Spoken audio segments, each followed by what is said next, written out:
حق کی توحید کے نعروں میں ان کا استقبال کیجئے۔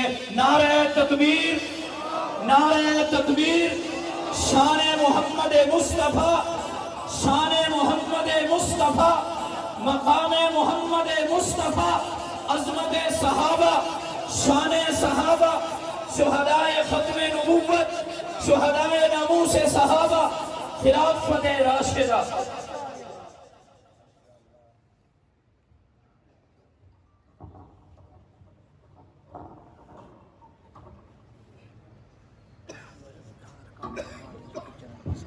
السلام علیکم ورحمۃ اللہ وبرکاتہ۔ الحمد للہ الذی ابدع الافلاک والارض والصلاة والسلام علی سید الانبیاء والمرسلین، اما بعد فاعوذ باللہ من الشیطان الرجیم، بسم اللہ الرحمن الرحیم۔ محمد رسول اللہ والذین معه اشداء علی الکفار رحماء بینہم، وقال النبی صلی اللہ علیہ وسلم لا يؤمن أحدكم حتى أكون أحب إليه من والده وولده والناس أجمعين، صدق الله العظيم۔ اکابر علماء کرام اسٹیج پر تشریف فرما ہے، ان حضرات کے سامنے چھوٹا ہوں بڑی بات ہے، سخن سو بار میں خود سے تولتا ہوں، ان کے روبرو میں کم ہی بولتا ہوں، لیکن الامر فوق الادب کے تحت حاضری کی سعادت نصیب ہو رہی ہے، اور خصوصاً اہل تلاگنگ، اہل چکوال، یہ جو علاقہ ہے، اس علاقے سے پچھلے کچھ عرصے میں بہت زیادہ محبت سمیٹی ہے میں نے، اور یہ میرے لیے اعزاز کی بات ہے کہ وہ علاقہ جو قاضی صاحب کی محنتوں کا ثبوت ہے، اور جہاں کے نوجوان، جہاں کے بوڑھے، جہاں کے بچے اپنے کردار سے، اپنے عمل سے، اپنی محافل سے ان کی محنتوں کا ثبوت دے رہے ہیں، ان کی نظریاتی اور فکری جو تربیت اس علاقے میں کی گئی ہے، ابھی تک اس روایت کو زندہ رکھے ہوئے ہیں، تو یہ میرے لیے اعزاز ہے کہ مجھے اس علاقے میں بار بار بلایا جاتا ہے، اور میں اس اعزاز میں چلا آتا ہوں۔ اللہ تبارک و تعالیٰ قاضی صاحب کی محنتوں کو دوام بخشے، قبول فرمائے، اور آپ حضرات کو ان روایات کا امین بنائے کہ آپ بھی اپنے آنے والی نسل کے اندر یہ روایت زندہ رکھنے کا باعث بنے۔ مجھے اس کانفرنس میں انعام اللہ بھائی نے فلسطین کے موضوع پہ بات کرنے کے لیے کہا ہے۔ اس وقت پوری دنیا کے اندر جو حالات بنے ہوئے ہیں، خصوصاً رسول اللہ صلی اللہ علیہ وسلم کی جو احادیث ہیں کتاب الفتن کے حوالے سے، علماء سٹیج کی زینت ہے، وہ جانتے ہیں، سمجھتے ہیں کہ رسول اللہ صلی اللہ علیہ وسلم نے جو قرب قیامت کے حوالے سے، کتاب الفتن کے حوالے سے جتنی بھی احادیث بتائی تھیں، آج اگر ان کو اپنے سامنے رکھا جائے اور ان کا مطالعہ کیا جائے اور علماء سے اس کے بارے میں پوچھا جائے، تو آپ حضرات کو یہ بات سمجھ میں آئے گی کہ یہ وہی منظرنامہ بن رہا ہے، وہی نقشہ بن رہا ہے۔ رسول اللہ صلی اللہ علیہ وسلم فرماتے ہیں، مشکات شریف کی حدیث ہے، یوشک الامم ان تداعا علیکم کما تداعا الاکلۃ الی قصعتها، کہ ایک وقت آئے گا کہ میری امت کی طرف لوگوں کو ایسے بلایا جائے گا کہ جس طرح کھانے والی پیالے کی طرف بلاتی ہے کہ آ جاؤ کھانا تیار ہو گیا ہے تم کھا لو۔ فقال قائل ومن قلۃ نحن یومئذ، سوال کرتا ہے کوئی کہ کیا رسول اللہ صلی اللہ علیہ وسلم ہم اس وقت تعداد کے اندر کم ہوں گے جو ہماری یہ حالت ہوگی کہ کوئی بھی آئے گا اور ہمیں مار کر چلا جائے گا، مسلمانوں کو ظلم و ستم کا نشانہ بنائے گا؟ قال بل انتم یومئذ کثیر، فرمایا کہ تم اس وقت تعداد کے اندر بہت زیادہ ہوگے، وَلَكِنَّكُمْ غُسَاءٌ كَغُسَاءِ السَّيْلِ، تعداد تمہاری بہت ہوگی لیکن تمہاری حیثیت سمندری جھاگ کی طرح ہوگی۔ وَلَيَنزِعَنَّ اللَّهُ مِن صُدُورِ عَدُوِّكُمُ الْمَحَبَّةَ مِنكُمْ وَلَيَقْذِفَنَّ اللَّهُ فِي قُلُوبِكُمُ الْوَهْنَ، اللہ تبارک و تعالیٰ تمہارے دشمن کے دلوں سے تمہارا روب و دبدبہ نکال دے گا اور تمہارے دلوں کے اندر وہن کو ڈال دے گا۔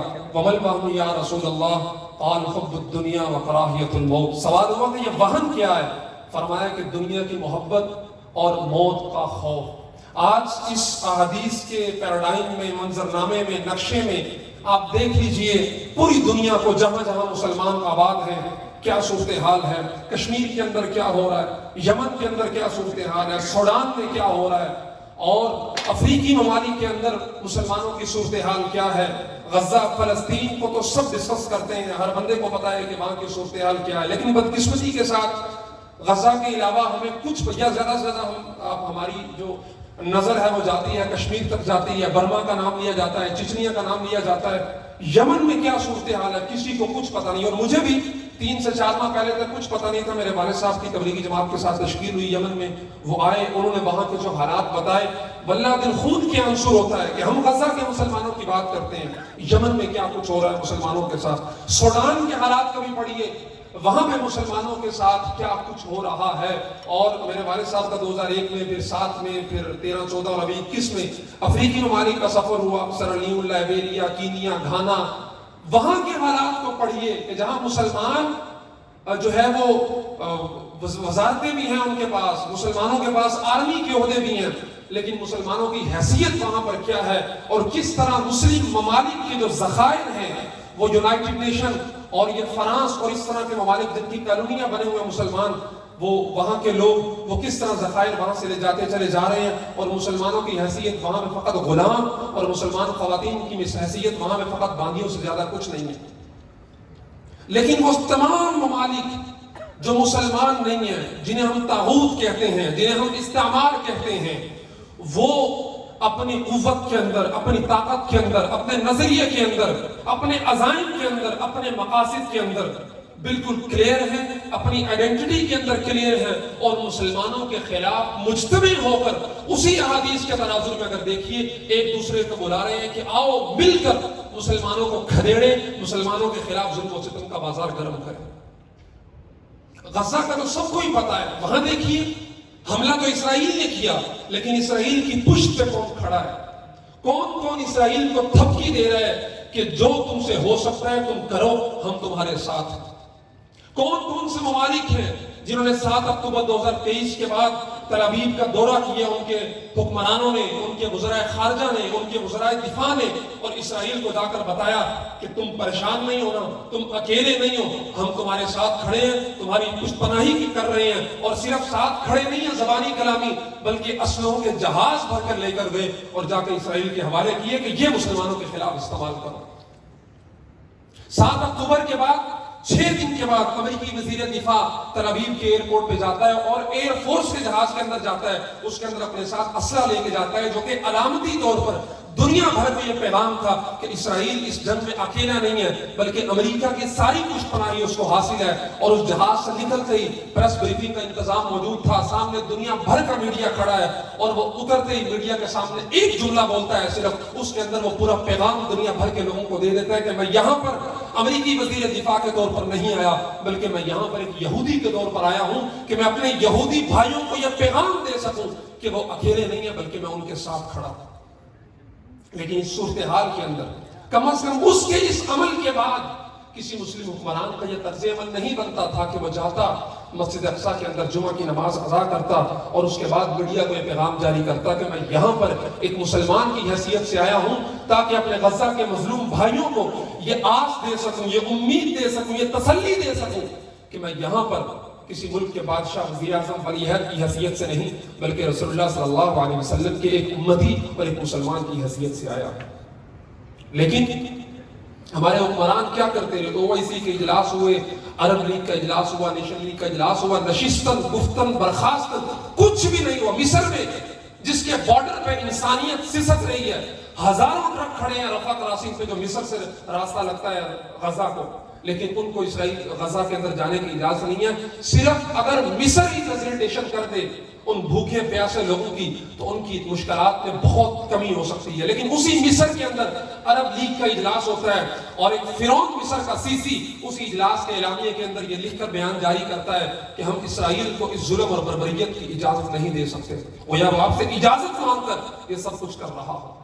اویسی کے اجلاسات ہوئے، کئی ہوئے، پاکستان میں بھی شرکت کی، لیکن نشستن، گفتن، برخاستن، جس طرح عالم کفر اکٹھا ہو کر چند لاکھ مسلمانوں کے خلاف آیا تھا، کاش کہ یہ اربوں مسلمان بھی اکٹھے ہوتے اور ان چند لاکھ مسلمانوں کے ساتھ عملی طور پر اظہار یکجہتی کرتے، جس طرح اہل کفر اسرائیل کے ساتھ اظہار یکجہتی کر رہا ہے۔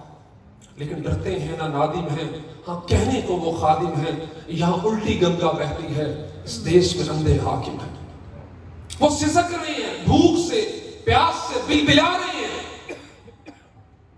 ابھی ترکی کے اندر ہوتے ہیں قاضی محمود الحسنات، غزہ کے مفتی اعظم بھی رہے، انہوں نے چند دن پہلے فیس بک پہ پوسٹ کی کہ یہ پوسٹ صرف اہل غزہ، اہل فلسطین کے لیے ہے کہ وہ اس پوسٹ کے کامنٹس میں آ کر اپنے جذبات کا اظہار کریں. وہ کامنٹس پڑھ لیے جائیں تو خدا کی قسم ہم ڈوب مرنے کے قابل ہیں. کوئی کہتا ہے کہ ہم یہ چاہتے ہیں کہ ہم بھوک کی بجائے ایک دفعہ سیر ہو کر کھانا کھا لیں، اس کے بعد بھلے ہم شہید ہو جائیں. کوئی کہتا ہے کہ ہمیں ان مسلم حکمرانوں سے کوئی امید نہیں ہے کہ وہ ہماری مدد کو آئیں گے. کوئی کہتا ہے کہ ہم سسک رہے ہیں، بلک رہے ہیں، ہم مر رہے ہیں، لیکن کوئی ہماری مدد کو نہیں آ رہا. ہم قیامت کے دن رسول اللہ صلی اللہ علیہ وسلم کے سامنے جا کر ان اہل اسلام کی شکایت لگائیں گے. کیا جواب ہوگا ہمارا؟ ہم آج بات کرتے ہیں کہ جی سقوط بغداد ہوا، سقوط غرناطہ ہوا، فلاں واقعہ ہو گیا، فلاں ہو گیا، کیا کر لیا. آج سقوط غزہ ہو چکا ہے اور ہم زندہ ہیں اور ہم موجود ہیں. ہمارے حکمران سب کچھ دیکھ رہے ہیں، جن کے ہاتھوں میں طاقت ہے، جن کے ہاتھوں میں اقتدار ہے، اور سب میزائل ہیں، ہر چیزیں ہیں. یہ کل قیامت کو رسول اللہ صلی اللہ علیہ وسلم کے سامنے اللہ کو کیا جواب دیں گے؟ کس طرح آنکھیں ملائیں گے رسول اللہ صلی اللہ علیہ وسلم سے کہ امت کٹ رہی تھی اور یہ خواب خرگوش میں مست ہوئے تھے. آج ایک مولانا صاحب کا بیان میں سن رہا تھا تاریخی حوالے سے.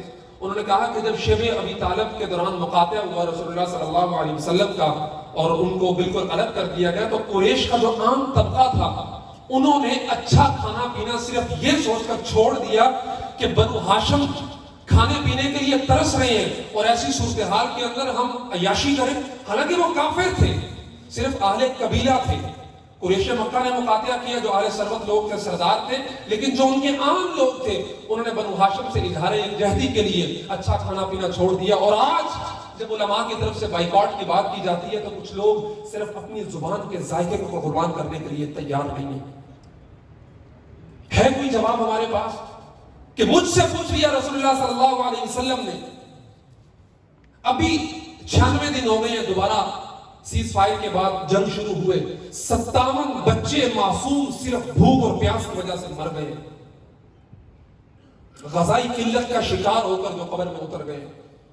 ویژولز دیکھیے جو وہاں سے آ رہے ہیں، تصاویر دیکھیے جو وہاں سے آ رہی ہیں. کبھی دل کھول کر جگر کلیجہ بڑا کر کے الجزیرہ لگا کر دیکھیے کہ وہاں پہ کیا حالات ہیں.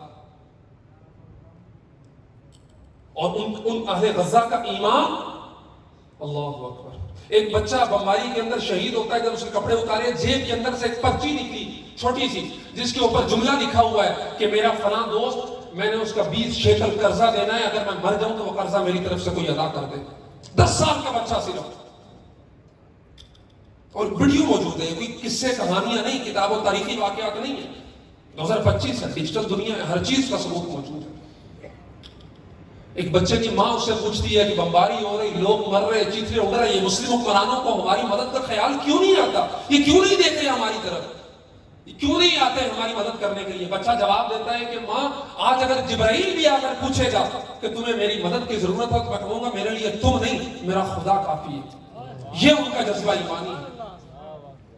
8 10 سال کے بچے اور صحابہ کی اولادیں اپنے طرز عمل سے ثابت کر رہی ہیں کہ ہاں واقعی یہ ان لوگوں کی اولادیں ہیں جن کی تربیت رسول اللہ صلی اللہ علیہ وسلم نے کی تھی. لیکن دوسری طرف ذرا 1400 سال پیچھے چلے جائیے. مدینہ کے اندر رسول اللہ صلی اللہ علیہ وسلم کا دربار لگا تھا. دائیں طرف ابو بکر صدیق، بائیں طرف عمر فاروق، عثمان غنی، علی المرتضیٰ، سیف اللہ، خالد بن ولید، سعد بن وقاص، رسول اللہ صلی اللہ علیہ وسلم کے جانثار صحابہ رضوان اللہ علیہم اجمعین تشریف فرما ہو. اور وہاں خبر آئے کہ مسجد اقصی پہ اہل طاغوت نے حملہ کر دیا، مسلمانوں کی عزتیں محفوظ نہیں، بچے محفوظ نہیں. تو رسول اللہ صلی اللہ علیہ وسلم کا رد عمل کیا ہوتا؟ ابو بکر صدیق کا دربار ہو، عمر فاروق کا دربار ہو. چھوڑیے خلافت عثمانیہ کا کردار آپ حضرات کے سامنے ہے. جب سلطان عبد الحمید ثانی دم توڑتی ہوئی خلافت ہے، قرضوں کے بوجھ تلے ڈوبی ہوئی ہے، سفیر آتا ہے، بلینک چیک پیش کرتا ہے کہ فلسطین کی زمین یہود کے نام لکھ دی جائے اور بدلے میں جو رقم ہے تمہارا جتنا قرض ہے سب معاف کر دیا جائے گا. خلیفہ جوش سے کانپ اٹھتا ہے اور اس سفیر کو ملک بدری کے احکامات جاری کر دیتا ہے کہ میرے ہوتے ہوئے تم مسجد اقصی ہم سے لے لو، یہ کیسے دوبارہ کر سکتے ہیں؟ لیکن آج 57 اسلامی ممالک، ان کے حکمران جن کے پاس ذخائر موجود ہیں، دنیا کے 50% سے زائد جو قدرتی وسائل ہیں وہ مسلمان ممالک کے پاس، اسلحے ہمارے پاس، ایٹمی قوتیں ہمارے پاس.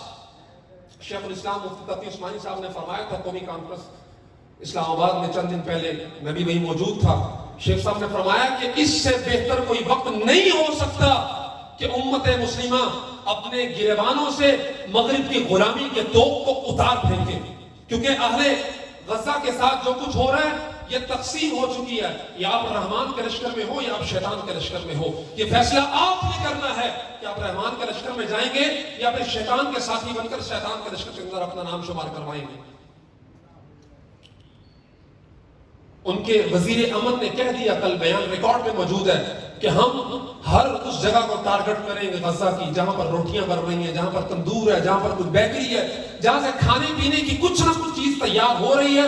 ہم ہر اس جگہ پہ حملہ کریں گے اور اہل غزہ کو بھوک اور پیاس کی وجہ سے مار دیں گے. اور امریکہ کی دھمکی اس میں موجود ہے. اور ابھی بھی ہم صرف یہ کہیں کہ یونائٹڈ نیشن قراردادیں، عالمی عدالت انصاف، OIC، اور ہم آگے بڑھ کر عملی طور پہ ان کی مدد نہ کریں تو اس سے بڑھ کر ہمارے لیے باعث شرم مقام کیا ہو سکتا ہے. وہ اسلاف کہ جن کے ناموں پر ہم نے غوری بنایا، ہم نے شاہین بنایا، ہم نے ابدالی بنایا، کہ ان کی یہ تاریخ تھی کہ انہوں نے یہی کیا تھا. آج علماء الحمدللہ اپنا کردار ادا کر رہے ہیں، حکمرانوں کو جگا رہے ہیں، امت کو جگا رہے ہیں کہ خدا کے واسطے امت بن جاؤ. آج ہمارے زوال کی اس ساری تہوتیت کی وجہ یہ ہے کہ ہم قوموں، قبیلوں، زبانوں، علاقوں اور ملکوں کے اندر بٹ گئے، لیکن وہ رسول اللہ صلی اللہ علیہ وسلم کی جو امت تھی وہ کہیں کھو چکی ہے. منفعت ایک ہے اس قوم کی، نقصان بھی ایک، سب کا نبی بھی، دین بھی، ایمان بھی ایک، حرم پاک بھی، اللہ بھی، قرآن بھی ایک. کچھ بڑی بات ہی ہوتی جو مسلمان بھی ایک. فرقہ بندی ہے کہیں اور کہیں ذاتیں ہیں. کیا زمانے میں پنپنے کی یہی باتیں ہیں؟ میں پنجابی، وہ سندھی، یہ بلوچی، وہ پٹھان، پشتون، پھر اس کے بعد میں پاکستانی، ہندوستانی، ایرانی، تورانی، افغانی، اماراتی، کویتی، لبنانی. مسلمان کہاں رہ گیا؟ یہ بت کے تراشیدہ تہذیب نبی ہے. غارت گرے کاشانہ دین نبوی ہے. بازو تیرا توحید کی قوت سے قوی ہے. اسلام ہے تیرا دیش اور تو مستقوی ہے. نظارہ دیرینہ یہ زمانے کو دکھا دے، اے مستقوی خاک میں اس بت کو ملا دے. ہماری ایک ہی شناخت ہونی چاہیے دنیا بھر کے اندر بسنے والے مسلمان کی کہ وہ رسول اللہ صلی اللہ علیہ وسلم کا امتی ہے. باقی سب چیزیں اس کے بعد ہیں. پاکستان میں دیکھ لیجیے آپ، ہمارے ہاں شناختی کارڈ دیکھ کر مار دیا جاتا ہے. لسانیت کی بنیاد پر بزنس کیا جاتا ہے. پٹھان کے ساتھ یہ، بلوچی کے ساتھ یہ، سندھی کے ساتھ یہ، پنجابی کے ساتھ یہ. دکانیں کرائے پر اس بنیاد پر دی جاتی ہیں کہ جناب یہ فلاں قوم، فلاں قبیلے، فلاں سے. جب تک ہم امت نہیں بنے گے یہ ذلت، یہ رسوائی، یہ پستی خدا کی قسم ہمارا مقدر رہے گی. جب ہم امت تھے، ایک آواز تھے، اس وقت الحمدللہ ہمارا شان و شوکت، ہمارا عروج وہ اللہ کی طرف سے انعام ہمارا مقدر تھے. اور جب تک یہ سلسلہ جاری رہے گا اسی طرح خاک ہمارا مقدر رہے گی اور ہماری پیشانی اسی طرح خاک آلود رہے گی. ہو قید مقامی تو نتیجہ ہے تباہی، رہ بہر میں آزاد وطن صورت ماہی، ہے ترک وطن سنت محبوب الہی، دے تو بھی نبوت کی صداقت گواہی. گلیار سیاست میں وطن اور ہی کچھ ہے، ارشاد نبوت میں وطن اور ہی کچھ ہے. سیاست ہمیں کیا بتاتی ہے کہ پاکستانی و ہندوستانی، ایرانی و تورانی و افغانی، گلیار سیاست میں وطن اور ہی کچھ ہے، ارشاد نبوت میں وطن اور ہی کچھ ہے. ارشاد نبوت میں وطن کیا ہے؟ المؤمنون کجسد الواحد، مسلمان ایک جسم کے معنی. ان اشتقا عینہ اشتقا کلہ، ان اشتقا رأسہ اشتقا کلہ. آنکھ کے اندر تکلیف ہوتی ہے تو پورے کا پورا جسم تکلیف محسوس کرتا ہے. سر میں تکلیف ہوتی ہے تو پورا جسم تکلیف محسوس کرتا ہے. اور یہی ہمیں پیغام دیا ہے اس پاکستان کے جو خواب دیکھنے والے شاعر مشرق تھے. ایک مسلم حرم کی پاسبانی کے لیے نیل کے ساحل سے لے کر تابخا کے کاشغر. اور اخوت اس کو کہتے ہیں چبھے کانٹا جو کابل میں تو ہندوستان کا ہر ہیرو جواب میں تاب ہو جائے. یہی مقصود فطرت ہے، یہی رمز مسلمانی. اخوت کی جہانگیری، محبت کی فراوانی. بتان رنگ و خون کو توڑ کر ملت میں گم ہو جا، نہ ایرانی رہے باقی، نہ قرآنی نہ افغانی. میرا تو یہی پیغام ہے. واللہ بخدا جہاں جا رہا ہوں تلنگانہ میں پہلے 2 دفعہ یہی بات کی کہ آج ضرورت اس چیز کی ہے کہ ہم تمام تقسیموں کو